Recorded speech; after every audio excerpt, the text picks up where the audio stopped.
ये mission study point में फिर से आपका स्वागत है। हमने पहला पार्ट में पढ़ा था इस फोर्थ चैप्टर के जो 12th क्लास के हिस्ट्री चैप्टर संख्या 4 से है। इसमें चैप्टर का नाम है बौद्ध धर्म एवं सांची स्तूप के विशेष संदर्भ में प्राचीन धर्मों का इतिहास। इसके विषय में कल जाने थे। इससे पिछले पार्ट में जो वीडियो है फर्स्ट पार्ट में उसमें मैंने बताया था, उसमें आपने पढ़ा था कि वैदिक काल क्या है, वैदिक काल वैदिक धर्म कैसे रहा था, उसके कितने कालखंड हुए, कितने भागों में उसे बांटा गया और कौन कौन से कालखंडों की क्या गुणवत्ता थी, क्या विशेषताएं थी, उनके विषय में हमने जाना था। इसके साथ साथ आश्रम व्यवस्था को जाना था और सामाजिक जटिलताएं जो बढ़ी थी उसके विषय में हमने प्रयास किया था जानने का, कड़वाहट के विषय में। अब आगे जो बात है वो बात है यज्ञ परंपरा की। इस समय यज्ञ परंपरा चला करते थे। जैसे जैसे वेदों की रचना होती गई वैसे वैसे हिंदू धर्म में जटिलताएं बढ़ती गई और उसमें से एक जटिलता यज्ञ परंपरा भी थी। इसमें यज्ञ परंपरा में आप पढ़ते हैं कि उत्तर वैदिक काल में यज्ञ बहुत जटिल और खर्चीले हो गए थे। उत्तर वैदिक काल में यज्ञ जो थे बहुत जटिल और खर्चीले थे। मुख्य रूप से यज्ञ 3 प्रकार के होते थे: वाजपेयी यज्ञ, राजसूय यज्ञ और अश्वमेध यज्ञ। वाजपेयी यज्ञ होता था, ये राजा के द्वारा शक्ति प्रदर्शन के लिए किया जाता था कि राजा कितना शक्तिशाली है, इसको प्रदर्शित करने के लिए ये यज्ञ कराए जाते थे और यह यज्ञ 17 दिनों तक चलता था। उसके बाद दूसरे प्रकार का यज्ञ होता था राजसूय यज्ञ। राजा के राज्याभिषेक के समय सम्राट पद प्राप्त करने के लिए यह यज्ञ होते थे और 2 वर्ष तक चला करते थे। जो राजकुमार शासक बनने वाले होते थे उनसे पहले, राज्याभिषेक से पहले 2 वर्षों तक उसे राजसूय यज्ञ कराना पड़ता था। इसके बाद तीसरा यज्ञ होता था अश्वमेध यज्ञ। चक्रवर्ती सम्राट बनने के लिए यह यज्ञ किया जाता था और ये 3 दिवसीय होते थे, 3 दिनों तक चलते थे और इसमें एक घोड़ा, खुला घोड़ा छोड़ दिया जाता था और जहां भी वह विचरण करता था, जिनके क्षेत्र में वह विचरण करता था, वह क्षेत्र उस राजा के अधीन आ जाता था। फिर यदि कोई घोड़ा को पकड़ लेता था तो उसे अपना साम्राज्य बचाने के लिए जो घोड़ा छोड़ते थे जो राजा, उससे युद्ध करनी होती थी और फिर उसका साम्राज्य बचता था यदि वह जीत जाता युद्ध में तब। तो ये अश्वमेध यज्ञ होता है। अश्वमेध यज्ञ में घोड़ा छोड़ा जाता है चक्रवर्ती सम्राट बनने के लिए कि पड़ोसी शासक कमजोर है हमसे और हम उससे चाहते हैं कि उसका राज मेरे अधीन हो जाए और ऐसे युद्ध हो नहीं रहा है, तो हम क्या करें कि अश्वमेध यज्ञ कराएं और घोड़ा छोड़ दें। जैसे ही उसके शासन क्षेत्र में वह घोड़ा जाएगा वह पकड़ेगा यदि मुझसे युद्ध करना होगा, यदि नहीं करना होगा तो जहाँ तक घोड़ा जाएगा वह क्षेत्र मेरा होगा। तो इस प्रकार से जो शक्तिशाली शासक हुआ करते थे उनका ये मान्यता थी कि हमें किसी के क्षेत्र को यदि जीतना है और युद्ध होने की कोई संभावना है नहीं तो हम इस प्रकार से युद्ध कर सकते हैं। तो यह यज्ञ इसी के लिए किया जाता था। इस कारण से कहते हैं कि चक्रवर्ती सम्राट अर्थात अपने राज्य का विस्तार करने के लिए यज्ञ किया जाता था। उसके बाद आप पढ़ते हैं कि उस समय जो स्थितियां थी, सभी जो लोग थे वह धर्म को बहुत अच्छे से मानते थे और भलीभांति निभाने का प्रयास करते थे उनके आडंबरों को। लेकिन उसी समय कुछ विचारक ऐसे भी हुए जो ये मान्यता से परे थे। उन्होंने अपनी अपनी तर्क रखा कि क्या सब होना चाहिए, किस प्रकार से जीवन जीना चाहिए। उन तर्कों के विषय में कुछ महत्वपूर्ण विद्वान के द्वारा जो तर्क दिए गए उसको जानेंगे। कहा समकालीन विचारक और नास्तिक दर्शन, कुछ उसी समय के जो विचारक हुए उसके विचार को जानेंगे। और नास्तिक दर्शन यहाँ पर कहने का ये है कि हम आपको यहाँ पर कुछ लोग ऐसे मिलने वाले हैं जो नास्तिक विचारधारा के थे, जिन्हें आप उस समय नास्तिक कह सकते थे। उनके विचारों को जानेंगे कि क्या उनका विचार रहा। कहा वैदिक कर्मकांडों के विशेष विरोध में कई नए भौतिकवादी और नास्तिक विचारों का जन्म हुआ। बहुत लोग मानने वाले थे तो कुछ लोग ऐसे भी हुए जो इन्हें झूठ बतलाया, मिथ्या बताए। और ऐसे विचारकों के विषय में हम जानेंगे कि उसका विचार क्या रहा होगा और क्यों ऐसी बातें उन्होंने की होगी। उसी में से एक विचारधारा जानते हैं चारवाक मुनि का। इसको चारवाक दर्शन कहते हैं। कहा इसके प्रवर्तक चारवाक मुनि थे। यह एक पूर्ण भौतिकवादी दर्शन है। इसका मुख्य सूत्र था या जीवेत सुखम जीवेत, ऋणम कृत्वा घृत्वम पिबेत। याव जीवेत सुखम जीवेत, ऋणम कृत्वा घृतम पिबेत। अर्थात जब तक जियो सुख से जियो, कर्ज लेकर घी पियो। इन्होंने आत्मा, पुनर्जन्म और परलोक को पूरी तरह से नकार दिया। इन्होंने कहा कि कुछ भी नहीं है, ना पुनर्जन्म है, ना आत्मा है और ना ही परलोक है। यदि कुछ है तो वह वर्तमान जन्म है। वर्तमान में जो आपको जन्म मिला है उसका सुखभोग करें, आप अगले जन्म की चिंता छोड़ दें। ये स्थितियों का वर्णन करते हुए आप इसमें आपके सिलेबस में दिया गया कि जब स्थिति बड़ी भयावह हो गई, लोग अगले जन्म के फेर में पड़ करके अगले जन्म के लिए वर्तमान जन्म को खराब करने लगे, चिंतित रहने लगे कि हम अनुष्ठान नहीं कर पाते हैं, हम कर्मकांडों को निभा नहीं पाते हैं, अर्थात हमें मुक्ति नहीं मिलेगी। इस चिंता में जब लोग अपना वर्तमान जीवन को व्यर्थ करने लगा, गर्त में ढकेलने लगा, तो ऐसी स्थिति में ये मुनियों का जन्म होता है और ये अपना दर्शन लोगों को देते हैं और ये बात कहते हैं कि जब तक जियो सुख से जियो और कर्ज लेकर घी पियो, कि आप अगले जन्म की चिंता छोड़ दें और वर्तमान जन्म में जो आपको जन्म मिला है उसका सुख भोग करें। ऐसे विचारधारा के लोग थे चारवाक मुनि। इन्होंने ना तो आत्मा को माना, ना पुनर्जन्म को माना और ना परलोक को माना। कुछ भी नहीं है, कुछ भी नहीं होता है। अजीत केशकम्मल, इनके विचार क्या थे? तो कहा इनके अनुसार मनुष्य 4 तत्वों, कौन सा? पृथ्वी, जल, अग्नि और वायु से बना है और मरने के बाद सब खत्म हो जाना है, फिर से वहीं चल जाना है। और जितना दान यज्ञ सब क्या है? व्यर्थ है, सब व्यर्थ हो जाना है। इन्होंने कहा कि जो मनुष्य हैं उसके जो शरीर बने हुए हैं पृथ्वी अर्थात मिट्टी, जल, अग्नि और वायु से बने हैं और फिर से उसको उसी में मिल जाना है। कुछ भी नहीं है। जितना आप दान यज्ञ करा रहे हैं, जितने कार्यों को ऐसे मान कर रहे हैं कि हम पुण्य कमा रहे हैं, पुण्य अर्जित कर रहे हैं, तो ये सब व्यर्थ हो जाना है। ये अजीत केशकम्मल के विचार हैं। मखली गोसाल हुए, उनके विचार क्या हैं? कहा ये आजीवक संप्रदाय के संस्थापक थे। मखली गोसाल आजीवक संप्रदाय के संस्थापक रहे हैं।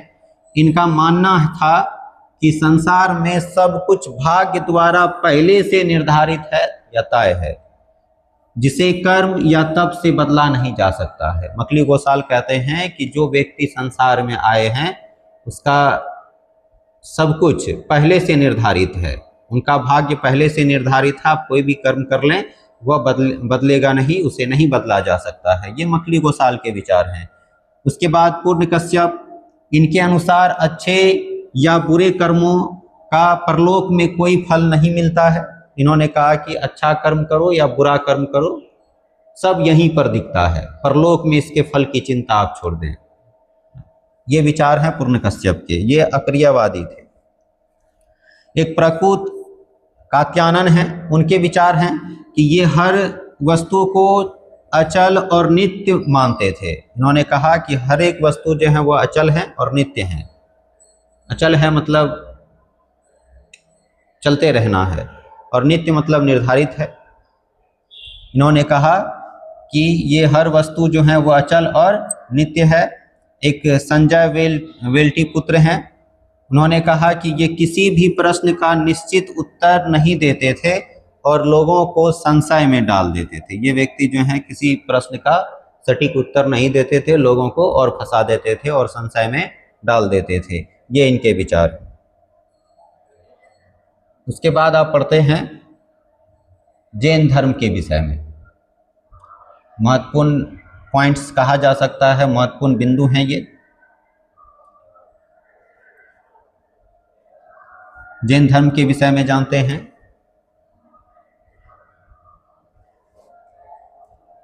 आप अभी वैदिक काल के विषय में जाने, यहाँ तक के जो वीडियोस हैं इससे फर्स्ट पार्ट में भी आप वैदिक काल के चीज़ों को अच्छे से समझ पा रहे होंगे कि कैसी स्थितियाँ थी समाज में, हिंदू धर्म की कैसी स्थितियाँ थी, किस तरह से वह जीवन यापन करते थे और धर्मों को लेकर के उनकी मान्यता क्या थी। लेकिन 6ठी शताब्दी ईस्वी पूर्व के बाद, अभी इससे पहले आपने पढ़ा था कि वैदिक काल की जो अवधि रही है वह 1500 ईस्वी पूर्व से 600 ईस्वी पूर्व 600 ईस्वी पूर्व तक की रही है। इस समय अवधि में लोग वेदों के अनुसार चला करते थे, वेदों के अनुसार उसकी धार्मिक मान्यता हुआ करती थी और उसी के अनुसार वह मुक्ति चाहते थे। अभी तक आपको ये बातें समझ में आई होगी कि लोग मुक्ति के लिए धर्मों को मानते थे और उनके विचारों को मानते थे, अलग अलग व्यक्तियों के विचारों को मानते थे और उनका अनुपालन करने का प्रयास भी करते थे। लेकिन अब चीज़ें बदल चुकी थी। जितने आडंबर, जितने तरह की कठिनाइयाँ हिंदू धर्म में जागृत हुआ, हिंदू धर्म में आया, ऐसे ही अब इन धर्मों के विकास से, इन धर्मों के उद्भव होने से ये सब कुरीतियाँ जो हिंदू धर्म में आ चुकी थी, इनके समाप्त होने का समय अब आ चुका था। इसी बीच जन्म होता है, इसी बीच आते हैं हमारे आपके बीच जैन धर्म, लोगों के बीच आते हैं जैन धर्म। और जैन धर्म के मानने वाले जो लोग हैं वह धीरे धीरे अपने अपने नियमों के अनुसार अपने अपने मुक्ति पाने का रास्ता ढूंढने लगे। उसी प्रकार से बौद्ध धर्म के भी जो अनुयायी हुए वह भी मुक्ति पाने का रास्ता ढूंढने लगे। उसे भी सजेस्ट किया गया कि आप मुक्ति कैसे पा सकते हैं बिना किसी बहुत बड़े बजट के, केवल शारीरिक प्रयास से, शारीरिक कष्ट से। तो जैन धर्म के विषय में जानेंगे कि उस समय जैन धर्म आया और किस तरह से वह समाज में परिवर्तन लाया। कहा ऋग्वेद में दो जैन मुनि हुए, ऋषभ और अरनिष्ट में की। ये जो है ऋषभदेव और अरनिष्ट ने में नाम मिलते हैं, जो कि जैन मुनि के नाम से जाने जाते हैं। 23वें तीर्थकर हुए इसके पार्श्वनाथ। पार्श्वनाथ काशी के राजा अश्वसेन के पुत्र थे, यानी पार्श्वनाथ के पिता का नाम अश्वसेन है, अश्वसेन के ये पुत्र थे और ये काशी के राजा थे। अश्वसेन जो है वो काशी के राजा थे और इसके माता का नाम वामा था और पत्नी का नाम प्रभावती। और ये 30 वर्ष की आयु में, पार्श्वनाथ जो है वह 30 वर्ष की आयु में गृह त्याग किया था। ये 4 प्रश्न इससे पूछे जा सकते हैं। पार्श्वनाथ के पिता का क्या नाम है? अश्वसेन। माता का क्या नाम है? वामा। और इसकी पत्नी का नाम प्रभावती। और 30 वर्ष की आयु में इन्होंने गृह त्याग किया और ये जैन धर्म के 23वें तीर्थकर थे। जैन धर्म के 23वें तीर्थकर थे। उसके बाद आप 24वें तीर्थकर के रूप में जानते हैं महावीर स्वामी को। इसे अंतिम तीर्थकर भी कहा जाता है और जैन धर्म के वास्तविक संस्थापक भी कहे जाते हैं। इसलिए इसको अच्छे से याद करने की ज़रूरत है, इसे अच्छे से याद रखने की ज़रूरत है। इसमें आपको महावीर स्वामी के विषय में डीपली अध्ययन मिल सकता है, डिटेल में विवरण मिलेगा। इसमें इसका जो जन्म है वह 540 ईस्वी पूर्व में वैशाली के पास कुंडग्राम है, जो बिहार में पड़ता है, में हुआ था। इनके बचपन का नाम वर्धमान था। महावीर स्वामी के बचपन का नाम वर्धमान था। माता पिता की बात की जाए तो पिता जो थे, पिता का नाम सिद्धार्थ था, जो यात्रिक क्षत्रिय कुल के थे, और माता का नाम त्रिशला था।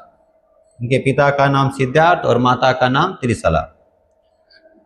परिवार में और भी लोग थे। पत्नी थी इनकी, एक पुत्री हुई, वो भी थी। पत्नी का नाम यशोदा और पुत्री का नाम अनुज्या या प्रियदर्शना। ये दोनों नाम आपको मिल सकता है, अनुज्या या प्रियदर्शना। 30 वर्ष की आयु में इन्होंने गृह त्याग किया और कठोर तपस्या कर अपनी इंद्रियों पर विजय प्राप्त की। 30 वर्ष की आयु में इन्होंने गृह त्याग किया और कठोर तपस्या की। फिर इन्हें ज्ञान की प्राप्ति हुई और ज्ञान की प्राप्ति के पश्चात ये अपने इंद्रियों पर विजय प्राप्त कर पाए। इंद्रियां मतलब ज्ञान इंद्रियों पर विजय प्राप्त कर पाए और उसके कारण इसे जीन कहा, जिससे वे जीन कहलाए। इंद्रियों पर विजय प्राप्त करने के कारण जीन का अर्थ विजेता होता है, इसलिए जीन कहलाए और इसीलिए इनके अनुयायी को जैन कहा जाता है और धर्म का नाम भी जैन धर्म पड़ा। निर्वाण की बात की जाए तो इसको 468 ईस्वी पूर्व में, जब इसकी आयु 72 वर्ष थी, उस समय से पावापुरी में मोक्ष की प्राप्ति हुई, जिसे निर्वाण कहा गया। जैन धर्म में निर्वाण का अर्थ मोक्ष प्राप्ति से है, तो इन्हें निर्वाण की प्राप्ति 468 ईस्वी पूर्व में 72 वर्ष की आयु में पावापुरी में हुआ था। यह आप इसके विषय में याद रखेंगे। इसमें आपके वस्तुनिष्ठ प्रश्न हैं बहुत सारे कि महावीर स्वामी का जन्म कब हुआ? 540 ईस्वी पूर्व में। कहाँ हुआ? कुंडलवन में। इसके बचपन का नाम क्या था? वर्धमान था। इसके पिता का नाम सिद्धार्थ, माता का नाम त्रिशला, इसकी पत्नी हुई यशोदा और पुत्री का नाम अनुज्ञा या प्रियदर्शनाथ। और 30 वर्ष की आयु में इन्होंने गिरित्याग किया। ये इन्होंने अपने इंद्रियों पर विजय प्राप्त की, ज्ञान इंद्रियों पर विजय प्राप्त की, जिस कारण से इसे जीन कहे गए। और इसी के अनुयायी, इसीलिए इसके अनुयायी जो है वह जैन कहलाए। और 468 ईस्वी पूर्व में 72 वर्ष की आयु में पावापुरी में इन्हें मोक्ष की प्राप्ति हुई। ये आप याद रखते हैं महावीर स्वामी के विषय में।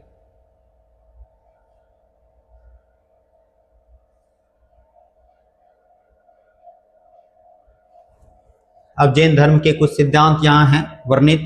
सिद्धांतों में जैन धर्म के सिद्धांत और दर्शन क्या सब है, तो इन्होंने 5 महाव्रत दिया। 5 महाव्रत क्या सब है का, यह जैन धर्म के आचरण का सबसे महत्वपूर्ण स्तंभ है। ये जो 5 महाव्रत हैं ये जैन धर्म के आचरण का सबसे महत्वपूर्ण स्तंभ है, खंभा है, पिलर है। महावीर स्वामी ने पूर्व तीर्थंकर पार्श्वनाथ के 4 व्रतों में या महाव्रतों में 5वां महाव्रत ब्रह्मचर्य को जोड़ा। ये जो आप 5 महाव्रत देख रहे हैं इसमें से 4 महाव्रत पार्श्वनाथ के ही दिए गए हैं। इसमें 5वां महाव्रत को केवल महावीर स्वामी ने जोड़ा है। क्या सब है महाव्रत इसमें, तो पहला आप देखते हैं अहिंसा। अहिंसा कहते हैं मन, वचन और कर्म से किसी भी जीव को कष्ट ना पहुंचाना, ये आंसर अहिंसा है। कहा कि या तो मन से या वचन से या कर्म से, किसी भी प्रकार से आप किसी दूसरे जीव को कष्ट ना पहुंचाएं, तो आपके अंदर ये अहिंसा के गुण हैं, आप इस पर टिके हुए हैं। जैन धर्म में इसे सबसे ऊंचा स्थान दिया गया और कठिन भी है। जैन धर्म में सबसे ऊंचा स्थान अहिंसा को दिया गया। क्या कहा देखिए, ना तो मन से, ना वचन से और ना कर्म से, किसी भी प्रकार से आप किसी दूसरे जीव को कष्ट यदि पहुंचाते हैं तो तात्पर्य है कि आप किसी दूसरे पर हिंसा कर रहे हैं। इससे बचना थोड़ा सा मुश्किल है और कठिन भी है, इसलिए इसको सबसे मेन पिलर, मेन खंभे के रूप में, मेन स्तंभ के रूप में देखा जा सकता है। मेन सबसे मुख्य महाव्रत के रूप में इसे देखा जा सकता है, इसलिए इसका ऊंचा स्थान दिया गया। दूसरा है सत्य, हमेशा मधुर और सच्चा बोलना। क्रोध या भय में किसी भी झूठ का सहारा न लेना। या आप क्रोधित हैं तब भी आप झूठ का सहारा नहीं ले सकते हैं, या फिर डरे हुए हैं बहुत ज़्यादा तब भी आप किसी झूठ का सहारा नहीं ले सकते हैं, इसको कहते हैं सत्य। उसके बाद तीसरा महाव्रत है अस्थेय, बिना अनुमति के किसी भी वस्तु का न लेना। यदि आप बिना अनुमति का किसी वस्तु को लेते हैं तो आपसे अस्थेय हो रहा है, अर्थात चोरी आप कर रहे हैं।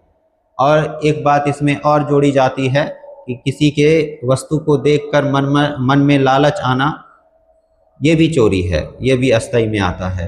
तो यहाँ अस्थेय का मतलब है चोरी न करना। अपरिग्रह का मतलब है धन संपत्ति या भौतिक वस्तु कोई भी है जो सुख देने वाले भौतिक वस्तुएं हैं, उसका अनावश्यक संग्रह न करें। जितनी आवश्यकता है उतनी ही चीजें आप रखें, उतनी ही संपत्ति रखें। ये इनके चौथे महाव्रत हैं। और 5वां महाव्रत है ब्रह्मचर्य। कहा अपनी वासनाओं और इंद्रियों पर पूर्ण नियंत्रण रखना ही ब्रह्मचर्य जीवन है। कहा कि अपनी वासनाओं पर और अपनी इंद्रियों पर क्या करें, पूर्ण नियंत्रण रखें। पूर्ण नियंत्रण यदि आप रखते हैं तभी आप ब्रह्मचर्य महाव्रत का अनुपालन कर रहे हैं। ये 5 महाव्रत जैन धर्म से जोड़ने के लिए मुख्य माने गए। यदि आप इस 5 महाव्रतों पर टिक पाते हैं तो आप जैन धर्म के अनुयायी हो सकते हैं, आप जैन धर्म के अनुयायी हैं, ऐसी मान्यता थी। इसके त्रिरत्न भी हुए।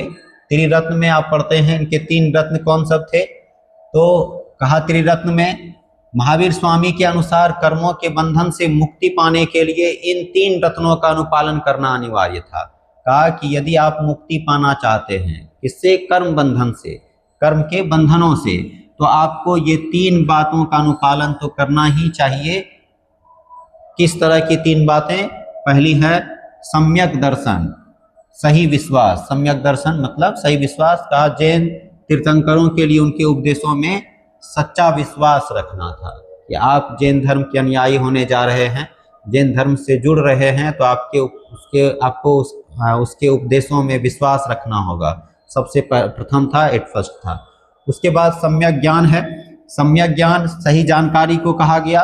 सत्य और असत्य का सही पहचान करना, सत्य और असत्य का सही पहचान करना या सकारहित ज्ञान होना, यही था सम्यक ज्ञान। क्या सत्य है क्या असत्य है इसकी पहचान आप कर पा रहे हैं, आपको सच्चा पूर्ण ज्ञान है, तो आप सम्यक ज्ञान का अनुपालन कर रहे हैं। ये त्रिरत्नों में से एक है, उनका होना आपके अंदर जरूरी है। तीसरा था सम्यक चरित्र या आचरण, अर्थात सही कर्म, सुख दुख में समान भाव रखते हुए और पवित्र आचरण करते रहना ही सम्यक आचरण था। आप सुख हो या फिर दुख हो, दोनों में समभाव रहना होगा, दोनों में उदासीन रहना होगा। यदि आप दोनों में उदासीन रह रहे हैं तो आपका आचरण सम्यक है, सही है। यदि सुख में बहुत अच्छा लग रहा है और दुख में बहुत ज़्यादा कठिन लग रहा है जीवन को जीना, तो इसका अर्थ है कि आपका आचरण सही नहीं है, आप सम्यक आचरण को अपने अंदर नहीं डाले हुए हैं। आप में त्रिरत्नों में से एक रत्न की कमी है, अर्थात ये कि सुख और दुख में समभाव यदि आप रखते हैं, भाव आपका समान रहता है, एक जैसा जीवन जीते हैं, सुख हो या फिर दुख हो, तो आप त्रिरत्नों का पालन कर रहे हैं। ये त्रिरत्न थे जैन धर्म से जुड़ने के लिए, जैन धर्म के अनुयायी होने के लिए।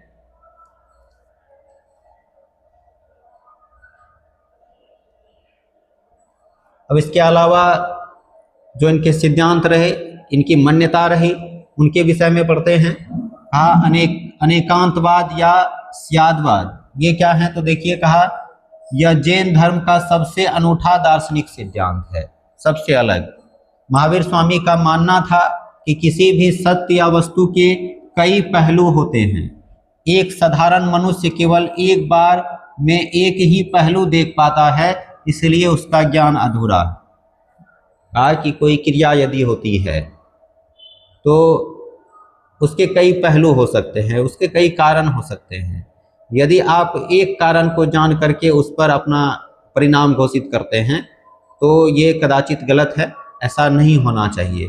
ये आपका अधूरा ज्ञान है, क्योंकि कोई क्रिया के पीछे अनेक पहलू हो सकते हैं। इसलिए इन्होंने कहा कि किसी भी सत्य या वस्तु के कई पहलू या कौन हो सकते हैं, एक साधारण मनुष्य केवल एक बार में एक ही पहलू देख पाता है, इसलिए उसका ज्ञान अधूरा है। उसके बाद स्यादवाद क्या था? शायद का सिद्धांत इसको कहा जाता है, जिसका अर्थ है कि हमारी हर बात आंशिक रूप से सत्य हो सकती है। शायदवाद में यही आप शायद वाली बात पे आ जाते हैं। इसमें कहा कि हो सकती है कि हमारी बात आंशिक रूप से सत्य हो, पूर्ण रूप से नहीं। हमारी बातों का अंश मात्र ठीक हो, सही हो, लेकिन पूर्णता यदि बात की जाए तो हो सकता है पूर्णता सही नहीं हो, क्योंकि आपने अनुमान लगाया ऐसी बातों का। जिसे 7 अंधे व्यक्ति हाथी के अलग अलग अंगों को छूकर उसे खंभा या रस्सी समझ लेते हैं, जबकि हाथी उन सब का मिला जुला रूप होता है। यहाँ पर ये शायदवाद के सिद्धांत में इन्होंने कहा कि हो सकता है कि जिस प्रकार आप कह सकते हैं या देख सकते हैं कि 7 अंधे व्यक्ति एक हाथी को छू ले और उसके अलग अलग अंगों को छुए, तो हो सकता है कि वह किसी को पैर छू करके खंभा का अनुमान लगाए, पूंछ छू करके रस्सी का अनुमान लगाए, लेकिन ना तो वह खंभा है, ना वह रस्सी है, या फिर ना तो और कुछ है। पूर्ण रूप से वह नहीं छू पाया, इस कारण से वह हाथी को नहीं पहचान पाया। तो कहा कि हो सकता है ऐसी चीजें कि हमारी जो बात है वह पूर्णतः सही नहीं हो, क्योंकि हम आंशिक रूप से उसे जान पाए हैं। ये शायदवाद के सिद्धांत में कहा। और अनेकांतवाद कहते हैं उसको, जब कोई व्यक्ति एक ही पहलू को मानकर उसे सच मान लेता है, चीजों के या फिर कोई क्रिया के, कोई कर्म के एक ही पहलू को जाना और उसे सच मानकर बैठ गया और उसी के अनुसार से परिणाम की घोषणा कर दी। ये अनेकांतवाद होता है। और शायदवाद का सिद्धांत आप जाने, शायदवाद में चीज़ों को इस प्रकार से समझा जाता है कि जो भी बातें हम समझ रहे हैं या फिर सोच रहे हैं, हो सकता है कि वो आंशिक रूप से ही सही हो, पूर्णतः सही नहीं हो। अगला सिद्धांत है इसका घोर कर्मवाद और पुनर्जन्म। इसमें महावीर स्वामी के अनुसार मनुष्य का भाग या पुनर्जन्म किसी ईश्वर के हाथ में नहीं, बल्कि उसके खुद के कर्मों पर निर्भर करता है। कहा महावीर स्वामी के अनुसार मनुष्य का जो भाग है वह पुनर्जन्म या ईश्वर के हाथ में नहीं है, वह खुद के कर्मों पर निर्भर करता है। आपका कर्म कैसा है, आपके कर्मों पर ही ये पुनर्जन्म का सिद्धांत काम करेगा। का अच्छे कर्म करने से आत्मा शुद्ध होती है और बुरे कर्म करने से आत्मा भारी हो जाती है तथा जन्म मरण के चक्र में फंसी रहती है। यदि आप अच्छे कर्म करते हैं तो आपका आत्मा शुद्ध होती है, हल्की होती है, और यदि आप बुरे कर्म करते हैं तो आत्मा भारी होती है और फिर जन्म मरण के चक्कर में, जन्म मरण के फेर में वह फंस जाती है और पूरी तरह से उनको फिर से जन्म लेकर के आना पड़ता है। ऐसी मान्यता थी और ये इसके चौथे सिद्धांत हैं। पांचवें सिद्धांत के रूप में आप जानते हैं महावीर स्वामी के पांचवें सिद्धांत क्या था। कहा आत्म क्लेश और संलेखन। आत्म क्लेश या संलेखन क्या है। जैन दर्शन मानता है कि पूर्व जन्मों के बुरे कर्मों को नष्ट करने के लिए शरीर को कठिन तपस्या और कष्ट लेना जरूरी है।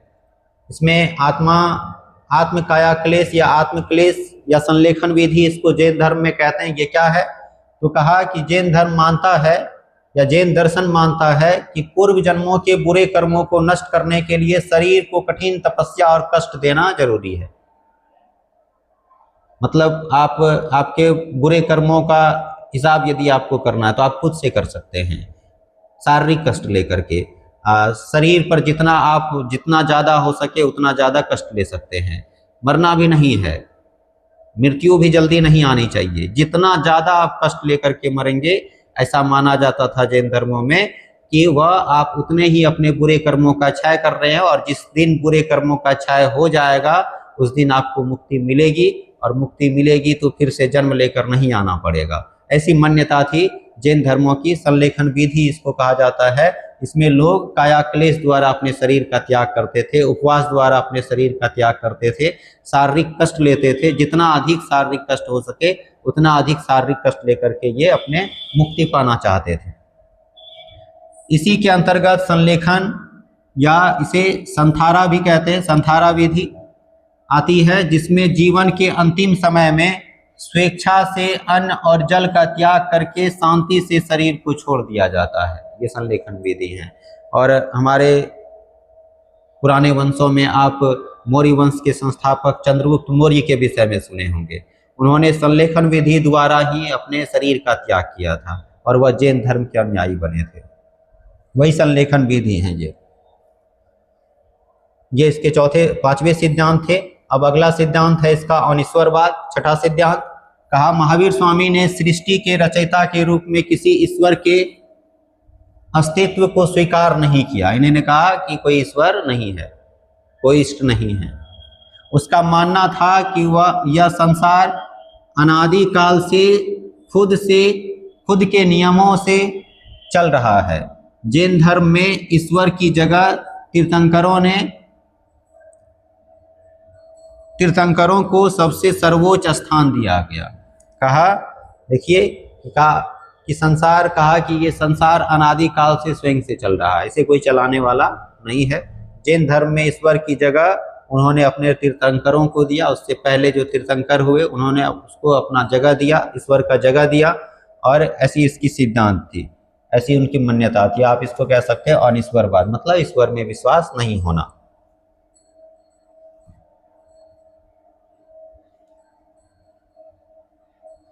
अगला सिद्धांत इनका था सातवां। महावीर स्वामी ने अपने सिद्धांतों को लोगों तक आसानी से पहुंचाने के लिए विद्वानों की कठिन भाषा संस्कृत को छोड़कर लोक भाषा, अर्थात जिस समय प्राकृत भाषा चला करती थी, उन्हें प्रयोग करने को कहा, जिससे समाज का हर वर्ग उनके सिद्धांतों को समझ सका। उन्होंने संस्कृत भाषा को छोड़ा और प्राकृत भाषा, जो कि लोकल भाषाएं थी, जनसाधारण की भाषाएं थी, समाज की भाषाएं थी, उस भाषा में ज्ञान देना, उस भाषा में अपने सिद्धांतों को लागू करने की बात इन्होंने कही, ताकि प्रचार प्रसार अधिक हो सके और अधिक से अधिक लोग जैन धर्मों को समझ सके, उससे जुड़ सके, उसके अनुयायी हो सके। अगला, जब महावीर स्वामी की मृत्यु होती है, उसे निर्वाण की प्राप्ति होती है 468 ईस्वी पूर्व में। 468 ईस्वी पूर्व में जब महावीर स्वामी को निर्वाण की प्राप्ति होती है, तो उसके पश्चात जैन संगीति होते हैं और जैन धर्म अलग अलग संप्रदाय में बट जाते हैं। कहा जाता है कि जिसका उदय होता है उसका पतन भी होता है, पतन सुनिश्चित होता है। तो आप इन सब चीज़ों से, इन धर्मों के विकास होने और पतन होने से यह अनुमान लगा सकते हैं कि ये बातें कहीं ना कहीं बिल्कुल सही है। कहा संप्रदाय और जैन संगीति, मगध में भीषण अकाल पड़ने के बाद जैन धर्म दो भागों में बट गया। हुआ क्या कि मगध में अकाल पड़ा। मगध में अकाल पड़ा, अकाल पड़ने के बाद इसमें दो प्रमुख जैन मुनि थे। नाम क्या सब था?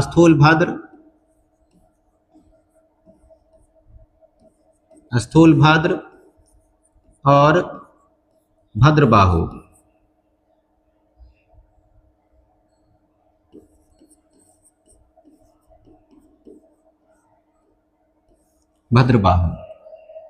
हुआ क्या कि जब मगध में अकाल पड़ी तो ये स्थूलभद्र जो हैं किसी प्रकार से मगध में ही रह गए, मगध में ही अपना जीवन यापन अपने चाहतों के साथ, अपने अनुयायियों के साथ, जो इनके बातों को सुनते थे, मानते थे, उसके साथ मगध में ही रह गए। भद्रबाहु जो हैं ये दक्षिण भारत की ओर प्रस्थान किया, ये निकल गए दक्षिण भारत।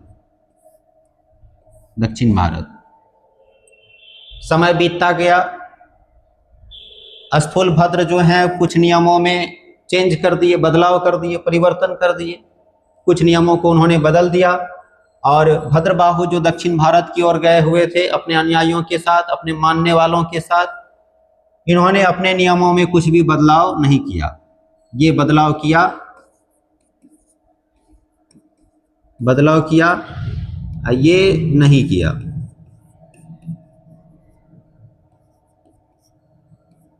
नहीं किया। स्थूलभद्र अपने नियमों को बदला और भद्रबाहु अपने नियमों में कोई बदलाव नहीं किया। जो महावीर स्वामी के नियम थे, उपदेश थे, उन्हीं पर चलता रहा, उसका कट्टर अनुयायी बना रहा। लेकिन स्थूलभद्र जो हैं ये समय के अनुसार अपने नियमों में बदलाव कर दिया। क्या बदलाव किया? तो इन्होंने कहा, स्थूलभद्र ने समय की स्थितियों को देखते हुए, बदलते समय की स्थितियों को देखते हुए उन्होंने श्वेत वस्त्र धारण करने के लिए लोगों को अनुमति दे दी। आप इसमें समझ सकते हैं कि जो महावीर स्वामी थे वो अपने अनुयायियों को नग्न होने के लिए कहते, नग्न रहने ही कहते थे, नग्न रहकर ही अपना जीवन यापन हुआ करते थे। लेकिन श्वेतांबर के अधीन जो भद्रबाहु, ये स्थूलभद्र हैं, स्थूलभद्र अपने अनुयायियों को कहा श्वेत वस्त्र धारण करने की अनुमति दे दी। वहीं यदि भद्रबाहु की बात की जाए तो इन्होंने कोई भी वस्त्र धारण करने की अनुमति नहीं दी। आप पहले सुने कि ये महावीर स्वामी के कट्टर अनुयायी थे, अर्थात नग्न रहते थे। ये और इसके जो अनुयायी थे वह नग्न रहते थे। तो यहाँ पे होता क्या है कि दोनों के विचारों में मतभेद होता है। मतभेद के पश्चात एक जैन संगीति होती है, मीटिंग होती है, बैठक होती है 300 ईस्वी पूर्व में, 368 ईस्वी पूर्व में महावीर स्वामी को निर्वाण की प्राप्ति होती है। उसके 68 वर्ष पश्चात जो हैं 300 ईस्वी पूर्व में जैन संगीति होती है, प्रथम जैन संगीति। कहाँ होती है? तो ये पाटलिपुत्र में, स्थूलभद्र की अध्यक्षता में। इसके अध्यक्ष होते हैं स्थूलभद्र। इसी में जैन धर्म के दो संप्रदाय में विभाजन हुआ और जैन धर्म के 12 अंगों को पुनः व्यवस्थित किया गया। इसमें भद्रबाहु भी आए और भद्रबाहु इनके नियमों को मानने से बिल्कुल इनकार कर दिया। और वहीं पर दो संप्रदाय जैन धर्म के निकल कर आते हैं, श्वेतांबर और दिगंबर। ये क्या है? श्वेतांबर कहा, स्थूलभद्र के नेतृत्व में जो लोग मगध में ही रह गए वे सफेद कपड़े पहनते थे और वे थोड़ा उदार थे। और वहीं दिगंबर की बात की जाए तो भद्रबाहु के नेतृत्व में जो लोग दक्षिण भारत चले गए थे वे महावीर स्वामी के मूल नियमों का कड़ाई से पालन करते रहे और वह नग्न रहते ना। श्वेत वस्त्र धारण करने वाले श्वेतांबर, नग्न रहने वाले दिगंबर। इन्होंने कहा कि हमें कपड़ों की आवश्यकता नहीं है, हम जिस दिशा में जाएंगे वही हमारे अंबर है। दिक जोड़ अंबर, दिक धन अंबर। तो जिसकी दिशा ही अंबर हो, दिशा ही कपड़ा हो, उसे कपड़ों की आवश्यकता बिल्कुल नहीं है और वह नग्न रहते थे। ये महावीर स्वामी के कट्टर अनुयायी थे। इस प्रकार से आप देख पा रहे होंगे कि जैन धर्म दो संप्रदाय में विभाजित हो जाता है, श्वेतांबर और दिगंबर।